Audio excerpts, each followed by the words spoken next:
Hello. Hello, aloha. Mm.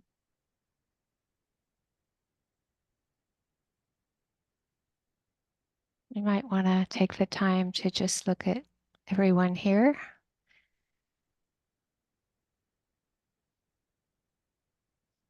Just the reminder that there are folks here for the Sunday sitting.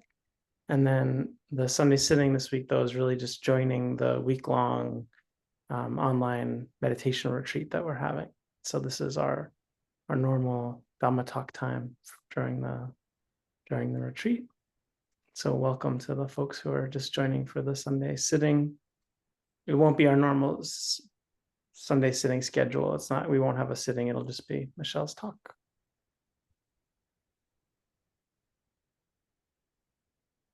Mm.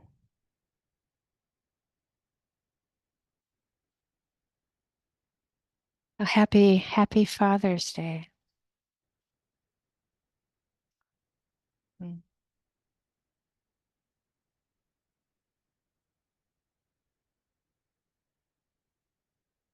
So to all fathers, all men who father, all, and then the principle within us all that fathers.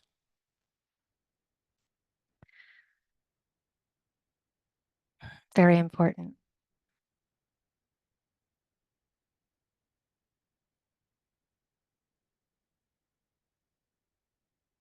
When I was attempting to understand a little bit more about this principle of fathering, I found maybe the best description in a book called The Mother. And that book was called The Mother, Archetypal Image in Fairy Tales by Sybil Burkhauser Ori. But Sybil died before she finished her book. So it was finished by Marie-Louise von France. So in the book, the description of positive male figures within all of us.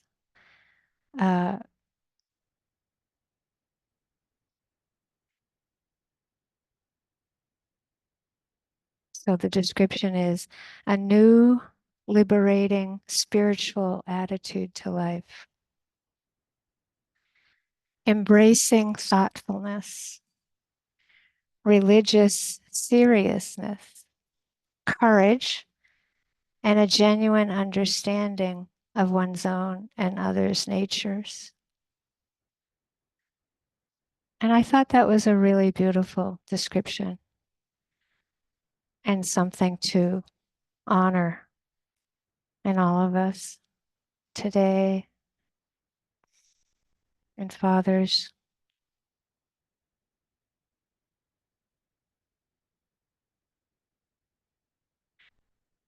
And I thought of the great privilege it was to be asked to go to the Sagaing Hills in Burma to the Chazwa Monastery. And I remember I had not started that retreat. I'd never practiced in Asia. And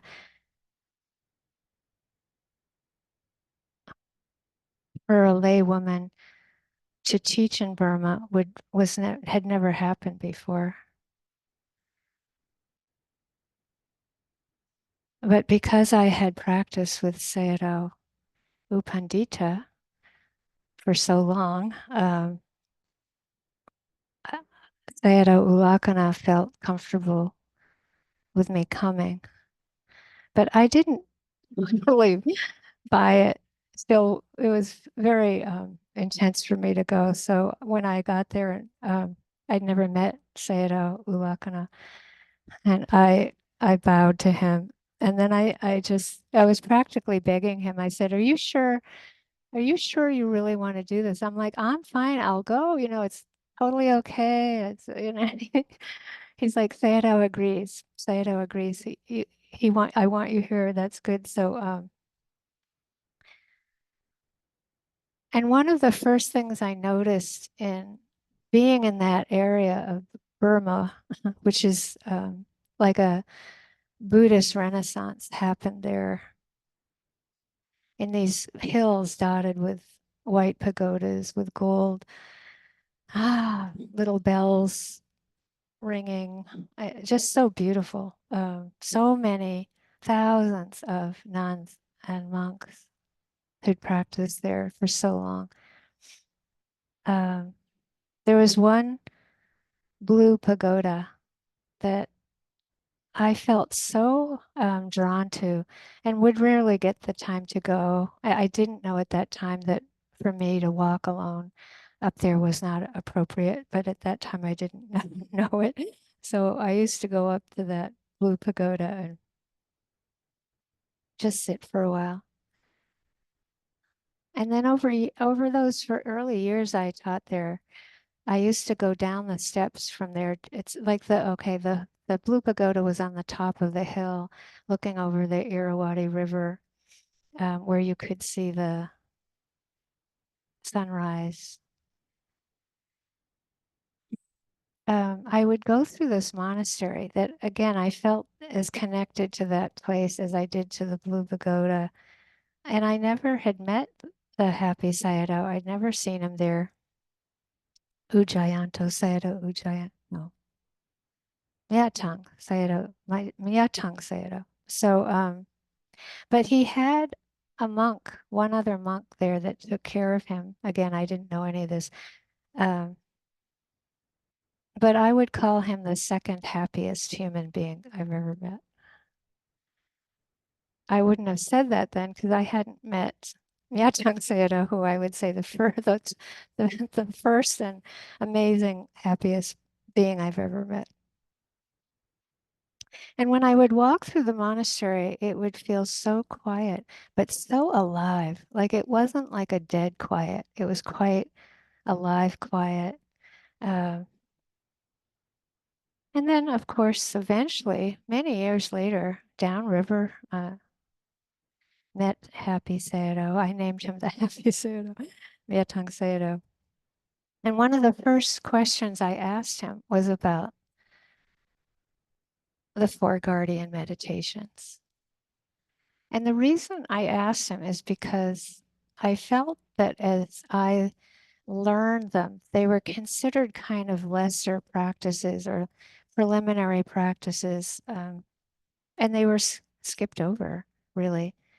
And it was like in the West, there was such an emphasis on wisdom, wisdom, wisdom, not metta, not the Brahma Viharas, not the guardian meditations.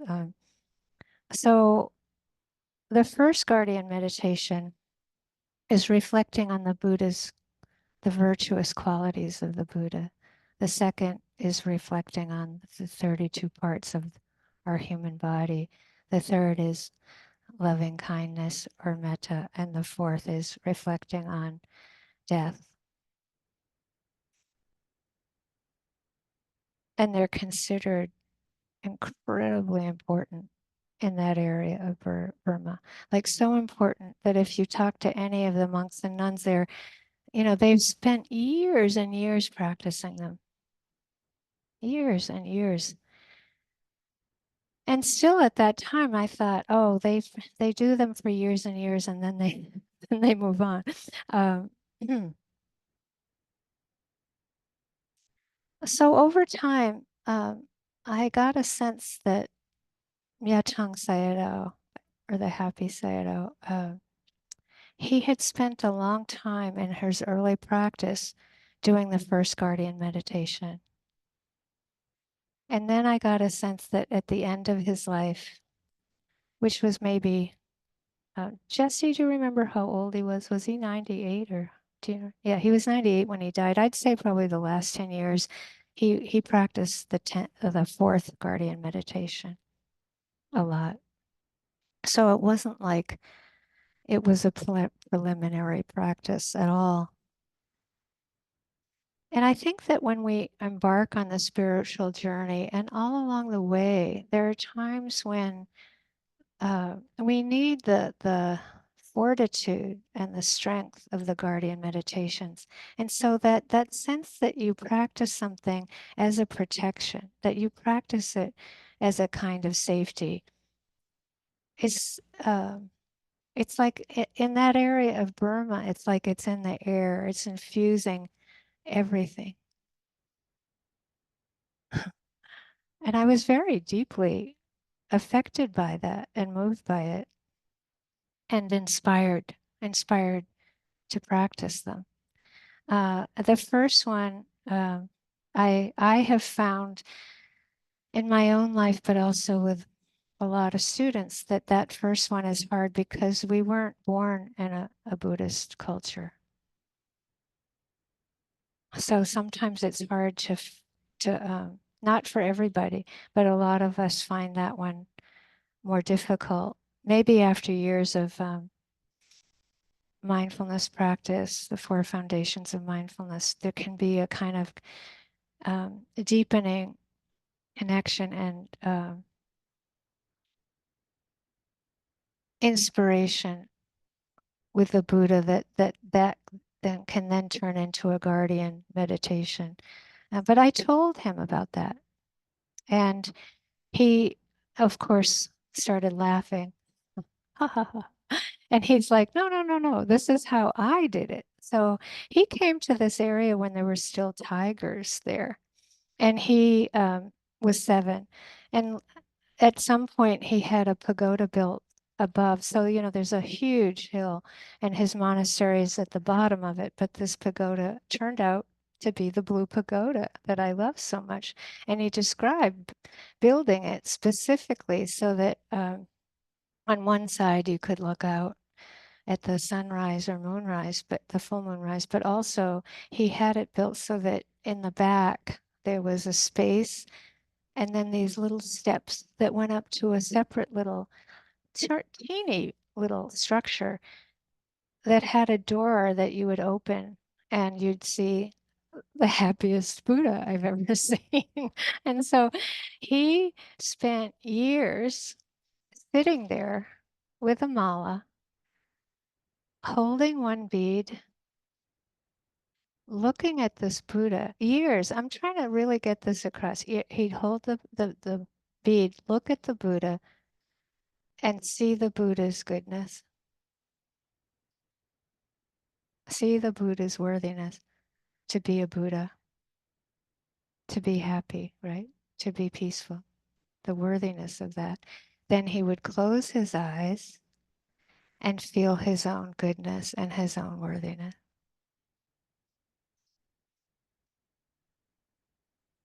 And I felt that was a transmission for all of us. Even when he was telling me, I'm like, oh, oh, I still get chicken skin when I, I, I feel into that, the goodness of that teaching and how it wasn't like it was hard for us. It's like that's how you have to do it.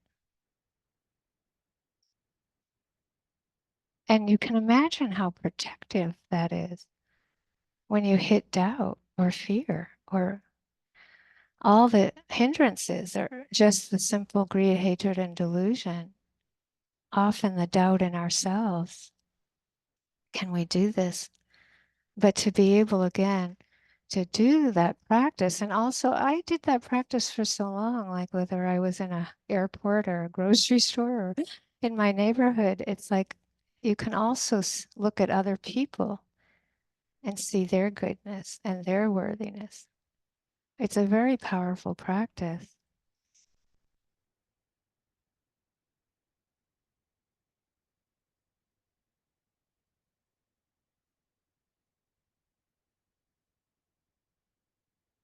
And there were so many things about him. I'm talking about him in relationship to Father's Day. Uh,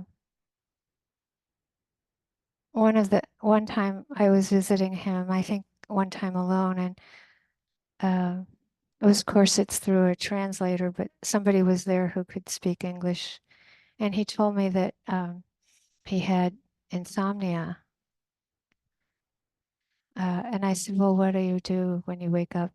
And he said, "Oh, my favorite time is 3 o'clock in the morning, and I get up and I put fruit on the altar and I arrange the altar and I make offerings to the Buddha with incense, and I have such a really such a wonderful time." So he said, "I appreciate insomnia because I can make offerings to the Buddha."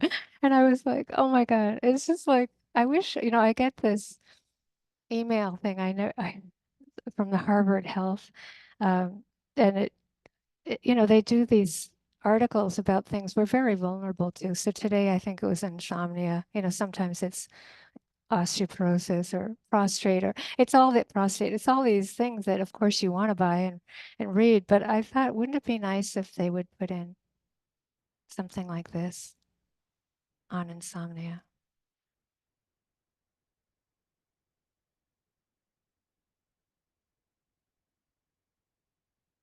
My altar almost always needs dusting and renewing. I mean, I look over there and I'm like, oh, like, okay. It's like I could use a little more insomnia to fix that, right? Like it's like we often just um, have things that we could do. One of the things, I don't know how he knew that one of my least favorite things to do is sweeping, like sweeping. And the cabins or kutis in at Shazwa would get very dusty, very dirty very easily. And I'd be busy and I would walk in to see him and bow, and he'd give me a teaching about sweeping. And I'd be sitting there going, how does he know? Like, how does he know? It would be so amazing. But he would get up and show me how he sweeps in the middle of the night and how carefully he would sweep and how important it was. And uh, the bottom line was he would find things to do when he would wake up uh, that would bring him happiness.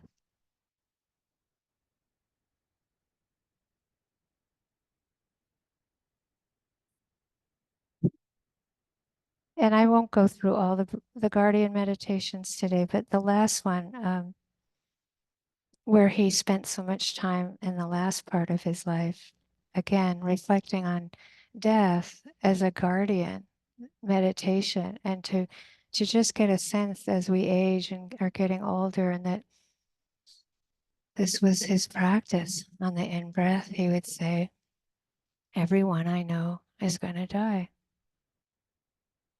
And on the out-breath, I too will die. And then there was that long pause, and then he burst out laughing and he said, and you know what? When I die, I'm not going to be surprised. It was just like such an unconditional acceptance of this as a protection. Yeah, as a protection.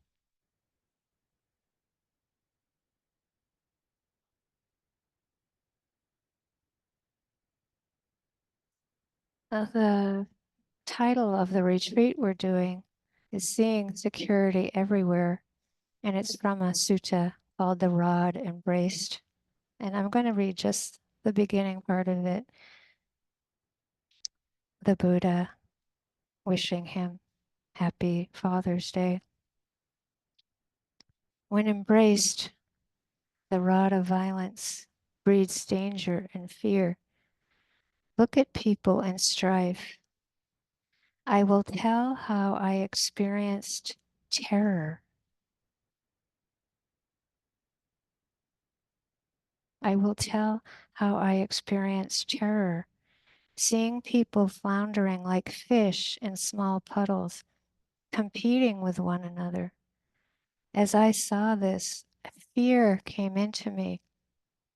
The world was entirely without substance, All the directions were knocked out of line, wanting a haven for myself.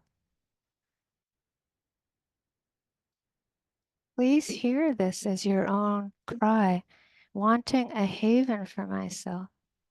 I saw nothing that wasn't laid claim to, seeing nothing in the end but competition. I felt discontent. And then I saw an arrow here, so very hard to see, embedded in the heart. Overcome by this arrow, you run in all directions, but simply on pulling it out, you don't run, you don't sink. Whatever things are tied down in the world, you shouldn't be set on them.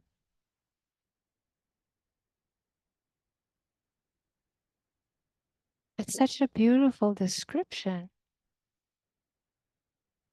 of the spiritual path, of facing that terror, facing the tear, getting one wants to be free, getting one wants a haven, and understanding the path. So the Buddha taught the suffering that ends suffering. Sri Nisargadatta says it's our indifference to our own suffering that causes more suffering. So not feeling that thorn in the heart, right? Not getting it, not getting the suffering of it because we're indifferent to our own suffering. And the Buddha teaching the end of suffering. There's one mudra of the Buddhas where it's called the gesture of reassurance. The gesture of reassurance that the end of suffering is possible for everyone, so that all conditions or all conditioned things are arising and passing away. Understanding this brings the greatest kind of happiness, which is peace.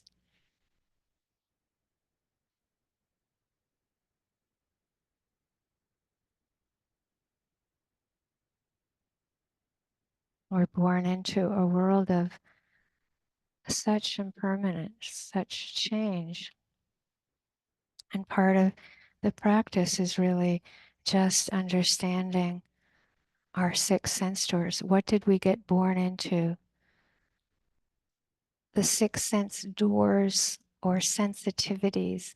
So important to understand the translation of door. A door, the eye is a door, the ear is a door, the body is a door, right? The mind is a door or sensitivity. And so things are moving so fast that if we try to be mindful of hearing, we're having to be mindful of the speed of sound, the eyes, the speed of light, the nose, the speed of smell, the taste, the speed of taste, our body sensations, so fast, and then thoughts, the speed of thought. I don't know if anyone ever tried to measure it, but it's faster than the other sense doors.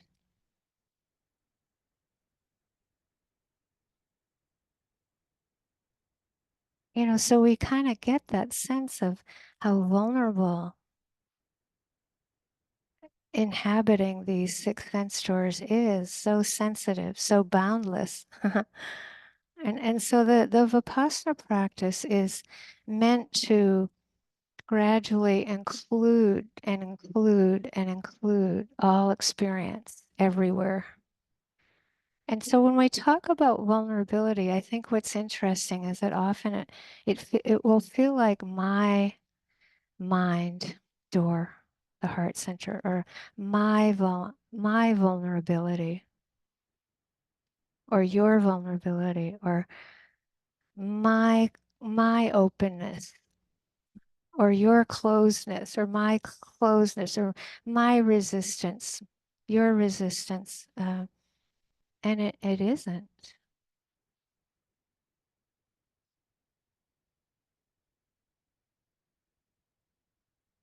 It's just the vulnerability, the resistance, the openness, the boundlessness. And I think what's so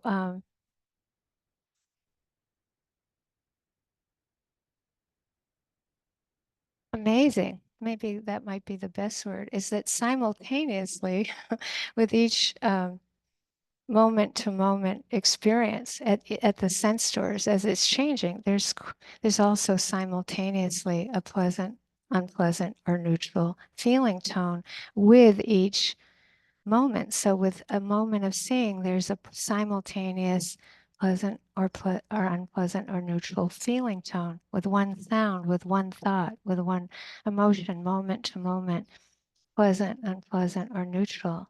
So not the next moment, simultaneously. And this is an aspect of being with things as they are, Vipassana, being with the nature of how things are. So accepting that, it's like accepting the fact of incarnation itself, accepting how fast everything is moving, right? And it's like within this, we start to see that if we can start to accept that, then the awareness does not have to be tied or imprisoned to the object, right? We don't have to be imprisoned to the object, or we don't have to be imprisoned with experience itself. That is a large part of the practice. So hence, the experience doesn't matter in Vipassana at whatsoever. Dryness, happiness, joy, peace, fear, anger, love, hate, whatever, it all doesn't matter. What matters is how we're relating to it. Totally. Which is probably why over and over again, Sri Nisargadatta says that pain brings us much deeper than pleasure does, because it's the nature, our nature is to push it away. It's our nature to hold on to pleasant, right? It's like, and so because in the spirit of Father's Day, I am mentioning some of these teachers I had that were so important to me. There was a teacher from Sri Lanka, a monk named Bhante Sivali, and I was it was 1978, and I, as usual, cooked and brought these teachers food, and I went in to see him. No, actually, I had taken a few days to do a retreat, so I came in to see him, and I bowed, and he had the most kind eyes, like it was just oozed kindness, a sweet, very sweet kindness. Oh, and my back had gone out from lifting the heavy pots so many times at IMS cooking, and I was in a lot of pain. At the time, I did not know that Bhante Sivali was going to die very soon after that, and he was in enormous pain. He never mentioned it. Uh, I found out later. And I look back at that interview and I just felt, just so humbled by it. And I told him about the pain and how unbearable it was. And he said, "Oh, Michele, you mustn't be afraid of the pain." With such kind, like the sweetness of it. "Oh, you mustn't be afraid of the pain." And when I found out he'd been in so much pain at that moment, those moments, it was inspiring, motivating. I remember it so much because I have body karma, a lot of body being karma, and it's like so many times it's like when people talk about the chronic pain and doubt, one of the things I try to remember is that It doesn't mean not to move away from it or distract or do whatever we have to do to bear it, but also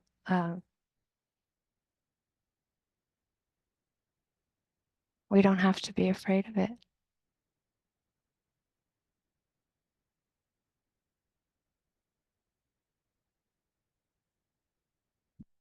So one of the aspects of dukkha, of anicca, dukkha, anatta, it's because of impermanence. It's because of impermanence. It's because of anicca that there is dukkha, which is vulnerability.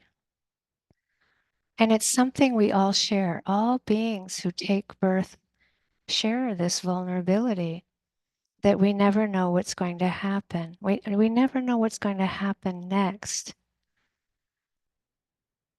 And sometimes it's described as the unreliability of experience. And so therefore an independent awareness that's not dependent on experience is free, because experience is always changing and therefore unreliable.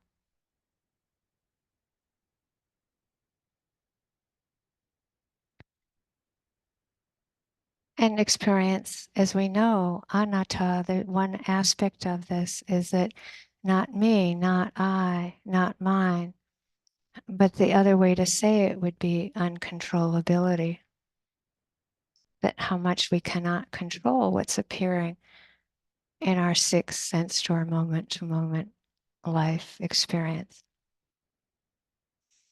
So we go from the guardian meditations to knowing it's not because of some failure of goodness that or worthiness that we experience dukkha.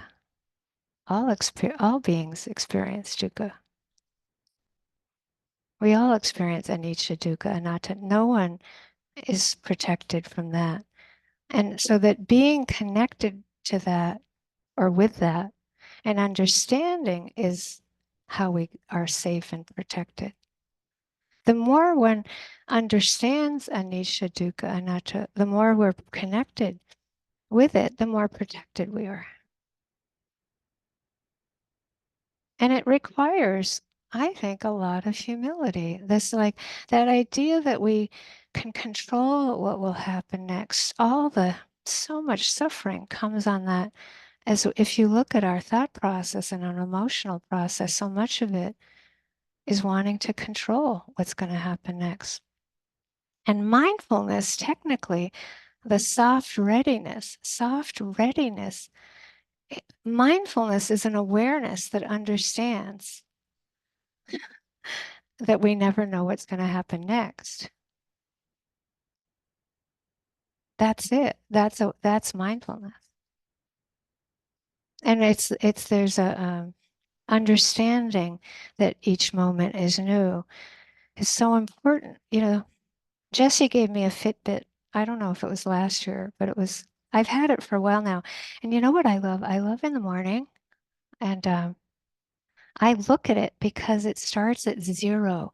And I just love starting the day at 0. It's like I'd like to look down and have it be 0 all the time, although I have another side that's in competition with myself and get upset if I don't make a certain amount of steps, which is unbelievably, it's a kind of suffering, really uh, sad. I didn't get 10,000 steps. Oh, okay. Well, 7,000 is okay. I didn't make 7,000. Oh, well, 5,000 they say is pretty good. But anyway, the point is starting at 0 is the truth.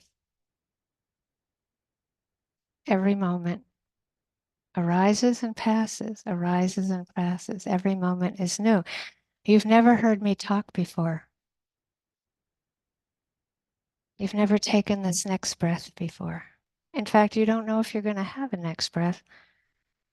And it's that arrogance that keeps us from paying attention. It's the complacence, it's the indifference to the aliveness. And the aliveness means that it's moving. Life is moving.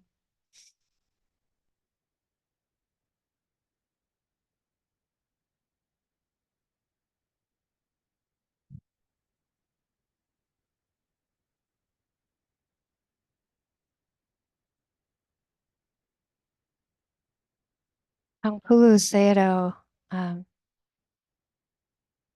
flew into Boston in 1978, and I heard had spent 33 years in a cave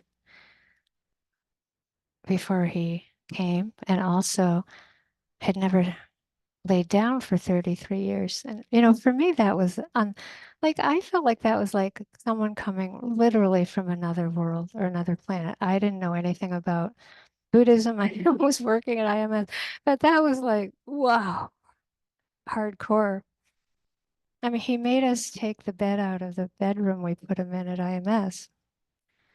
It's like, wow,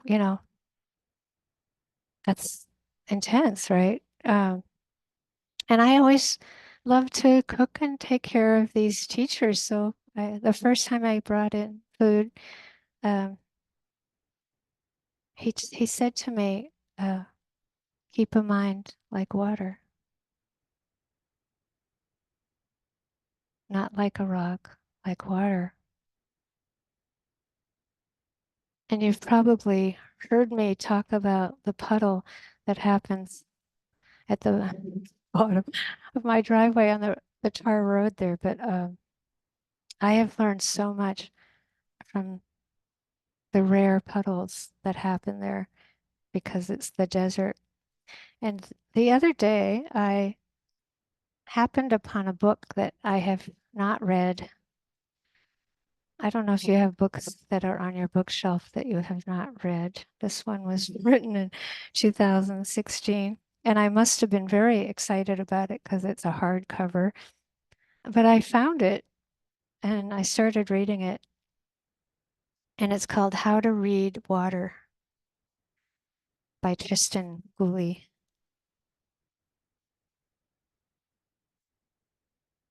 Water, many scientists now believe, is a substance so elemental to our universe that it may actually be many millions of years older than our own solar system.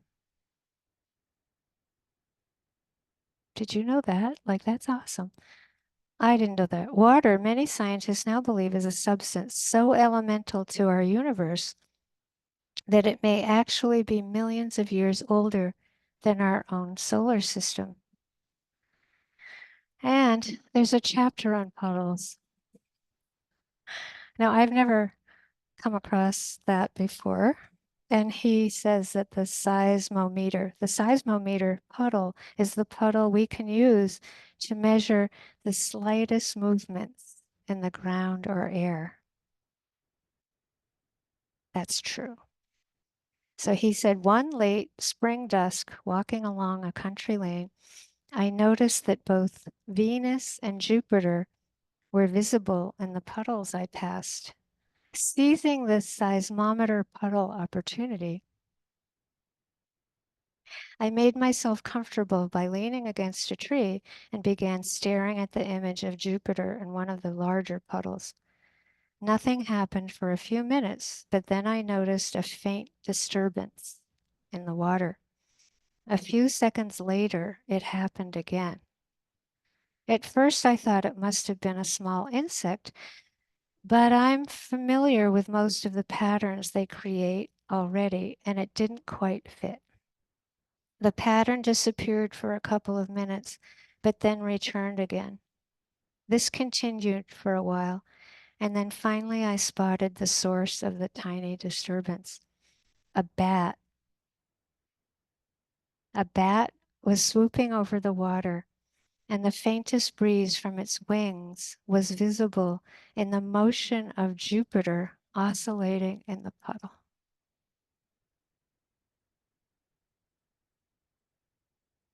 Puddle reflections are underestimated, but there are at least a few who have sought their potential. The photographer Brian Podolsky captures the world seen through the reflections in puddles, an art he calls puddleography. He claims that puddles offer a window to another dimension, which I totally agree with. I'm not sure about another dimension, But if you seek out your own seismometer puddle, find a distant object in the reflection, then you will be ready to detect the flight of a bat, an invisible train, or four distant galloping cowboys.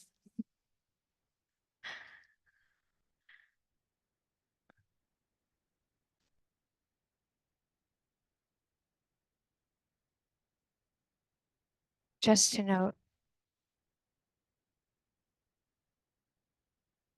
that bats were our only land mammal in Hawaii.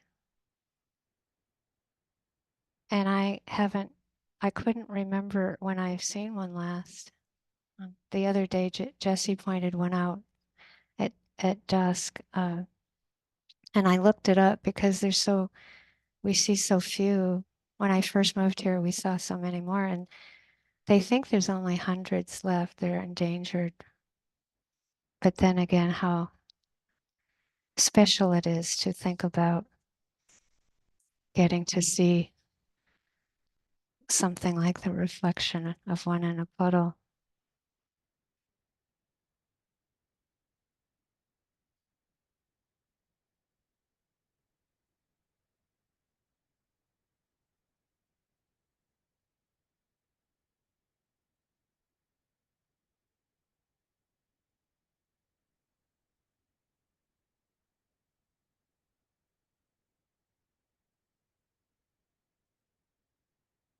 So interest in vulnerability.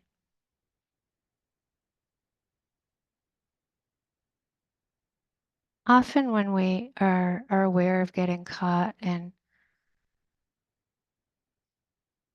some difficult physical pain, emotional pain, mental pain, or a karmic knot, I think that it's hard sometimes to do this, but actually, what it's all covering is the vulnerability and not knowing what's going to happen next.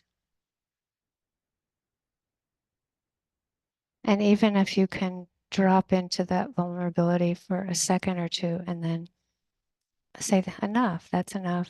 And we might get caught, we get, we get swooped back into some patterns, or we might be able to go for a walk or, right, do some metta, all the positive things we know how to do. But to remember, I'm again trying to bring in Father's Day with some of these teachers, Krishnamurti, when he described in a journal, what is meditation? This was what Krishnamurti called meditation.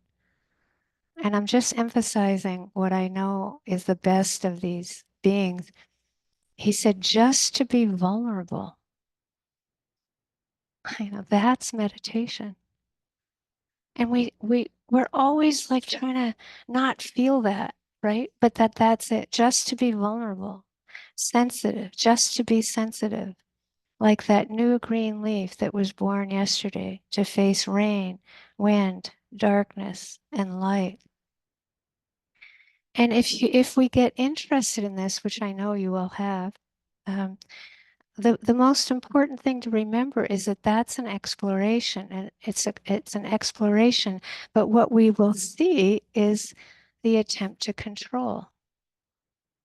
If you drop into vulnerability where you're not controlling, you're just knowing you don't know what's going to happen next, there is going to be a reaction of the little me, the little self that's going to go, actually, no, right? No, resistance or aversion, attachment, a hindrance, or whatever it is, a thought pattern that's difficult or pleasant, right? It's like to get interested in the controlling, to get interested in the defense. That is how we work with this. It's like it's all part of the meditation. The karmic knot is part of the meditation. And humbling. Trying to make things and people, anything in life permanent. When we're trying to make things permanent, we're actually less protected. that trying to control, making things permanent, we're less protected. Trying to make things more reliable and dependable, less protected. Trying to make things controllable, personal, identified, again, less protected. But that's not saying that's bad or wrong. And this is where we have to pay attention to the vulnerability of that and being interested in how this is all playing out.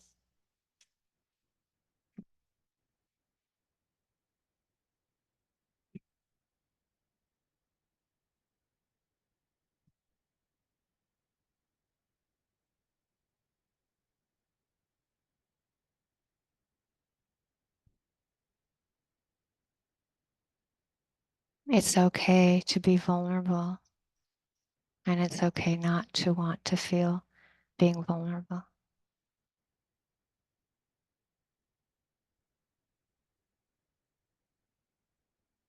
The more you allow not not being able to feel that vulnerability, the more you'll be able to feel vulnerability. So it doesn't become a power struggle or a war. So that again, it's like not taking personally, not being able to be okay with not knowing what's going to happen next. It's okay not to be okay with it because that's what's happening. And I hope that's clear. I hope it's like you can be interested in that. And I wanted to share, because of this again, the Father's Day theme, just a few things about Sayadaw U Pandita, because I know um, he was very hard on me, and there were things that I appreciated about some of the ways that he came into our Western culture. So in 1984, he taught a 3-month retreat for 20 people at IMS. And he, people, it was very intense. It was very demanding retreat. And so the first 3 weeks, it still makes me laugh because somehow it was making me laugh. I don't think it was making other people laugh, but every night the Dharma talk for 3 weeks was about doubt. So 3 weeks went by, and I got a note from the lady, the woman, a friend sitting next to me at the retreat. I got a note, and it said, um, this was naughty. She shouldn't have written it while Sayadaw was giving the talk, but he came in and he said, this was day 20, night Dharma talk 22. He said, well, Sayadaw has to give another talk on doubt. Like it was like the 22nd talk on doubt. And everybody, you could sort of feel like you could see people's whole being just withering. And she wrote, I don't think I can find 1 ounce of self-worth anymore because I got another talk on doubt. And I burst out laughing, which wasn't cool. But I kept thinking it was funny. And then he kept doing these talks on doubt. And I know that place so well. I could tell that there was a staff meeting with U Pandita and that the women on staff asked Sayadaw U Pandita to give a personal story, like at least just one personal story sometime. And I knew U Pandita was a monk since he was 7 years old. And like he's already dead. So you can imagine how long ago that was, right? And very different time, very different.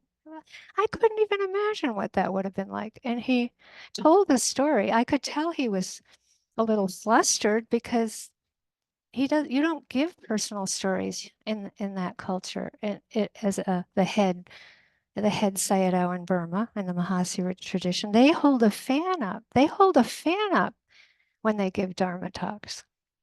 You're not even supposed to see their face, right? So here he is going to give a personal story. And I'm just excited. Like, I'm so excited that he's giving a personal story. And so he says, He was put in a monastery by his parents when he was 7. And he was put in a room with the oldest monk at the monastery. And this monk snored every night, all night, very loudly, every night. And so he said he was starting to have a hard time. And then he started, this is my favorite part, he started to have doubt. And so he said, Sayadaw has had a moment of doubt too. And I could feel the whole room just collapse, like with depression, like one moment of doubt. So he said, Sayadaw had a moment of doubt too, but I gave myself a good talking to, and I've never had a moment of doubt since. And oh my God. Oh my God, again, the whole place went down. But I just thought that was so funny. Like, I don't know. It's just like, uh, and I've told that story before, and I've actually had a few people who were plagued with doubt in their practice for many years and tried it and actually had a very deep experience. And so I tell the story just with that possibility in mind that I'm not saying, that's a very old school instruction to say the least, but also it's interesting because doubt is just one thought pattern, right? And we just bite for it. And it's like it has the key to our heart. We fall, for me, it's I'm not working hard enough. If I worked hard enough, I'd have better practice, right? It's actually aversion to what's happening. But of course it's gotten more sophisticated. Our doubt patterns get more sophisticated to kind of entice us, but we all can get caught in it. And sometimes it's just like, enough already. Sometimes that can be helpful.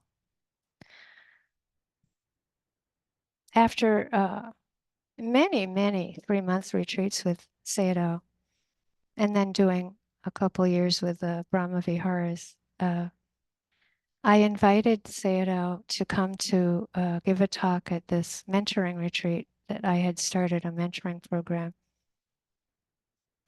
I invited him probably a year before it was going to happen, and many things happened that year. But it was around the time when my sister had died and my dad was about to die and went through a divorce. It was like a kind of turbulent period. And I remembered that way back at the first young adult retreat I taught, way back, um, this one young adult, I don't know if I can express it right because I can't really say she made me promise, but I promised her that someday I would dye my hair a color like, in those days everybody had manic panic on their hair, all the young adults. And so she said she wanted me to do that. And I said, okay, I promised, thinking, I never thought about it really, but I did. When I make a promise, I take it seriously. So at that time period, I thought, well, this might be a really good time to do it because what? Why not? Just like, why not? It was so turbulent. So not really thinking about Sayadaw Pandita, and I was about to teach a retreat in California. I went into this place and I dyed my hair blue, like completely blue. And I went into this retreat, and this Western teacher was horrified, horrified. And she looked at me and she's like, with poisonous disdain, just like so reeking with poisonous disdain. Why blue? Michelle, why blue?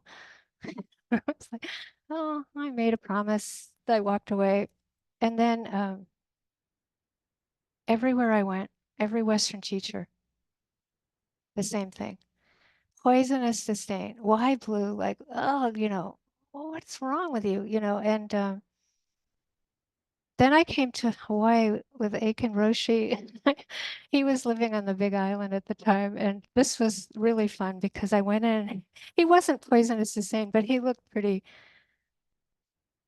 uh, startled, and he's like, "Why blue without the poisonous disdain?" And then I knew that it was important to visit him at that time. he needed some visits. He was a good friend. And and so that afternoon I went in the ocean and my hair turned green.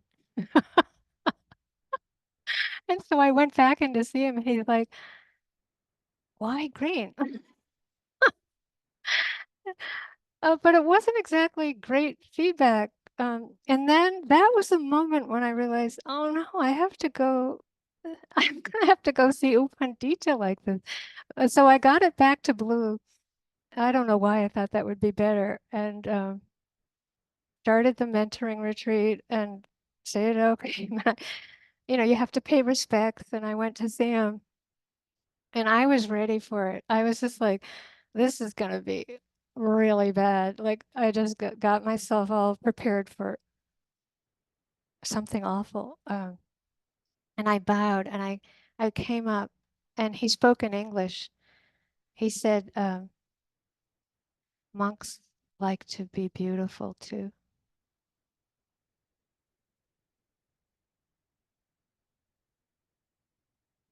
I still, I gotta say, of all the people, you'd think any Western teacher would understand it, right? But like he not only got it, he up-leveled it. He really up-leveled it. And he gave me like, just like the happy Sayadaw was sweeping, he gave a long hour talk to me personally about how monks, he teaches the little monks and nuns how to do their robes and how to shave and how to look beautiful.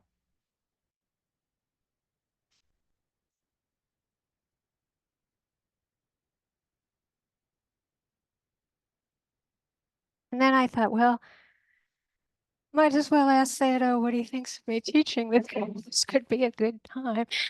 He seems to be on a roll. And I asked him about it. And he's like, he was so sweet. He's like, um, you know, I've taught you everything. You do have the chariot to Nibbana. He said, as long as you protect the lineage, as long as you protect the seed. And I think of that as like a Father's Day, right? Like that's it. So mm, may we be happy and peaceful of heart.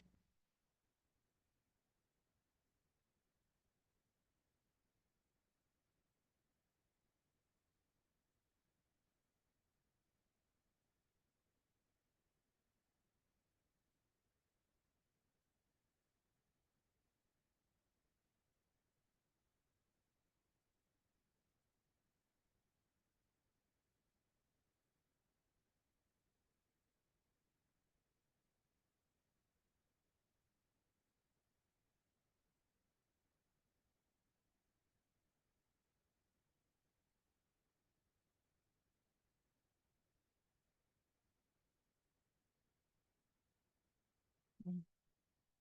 So much goodness and worthiness in us all.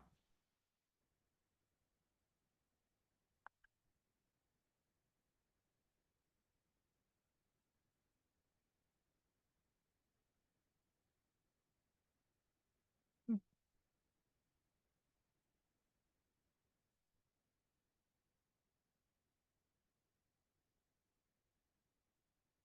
So there's a metta chant sit in an hour, and the Sunday sit people. See you next Sunday. And it's our last Sunday, it's our last sit for the weekend. So please come the weekend, people.